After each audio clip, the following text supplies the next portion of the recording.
този момент на Камп Ноу и да се преживяваш всичко това. Още веднъж да си припомним и головете срещу Валядолид. Първият от тях беше автогол и дойде в 27-та минута, когато Луис Прието си отбеляза в собствената врата. След това магнетична комбинация между Меси и Яторе завърши с пас към Педро Родригес за 2-0.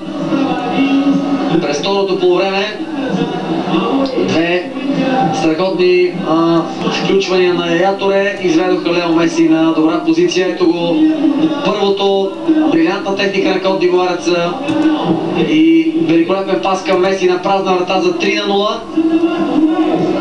за да дойде и четвъртия гол с още едно подаване на Яторе. Ето го тук към Меси и брилянтния завършик на сезона за гения от Росарио. Хосеп Гвардиола,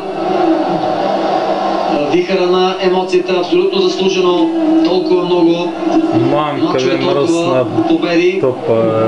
Андрес Иниеста се появи в игра, Тиери Енри, Златан Ибрахимович, част от героите на Барса през този сезон.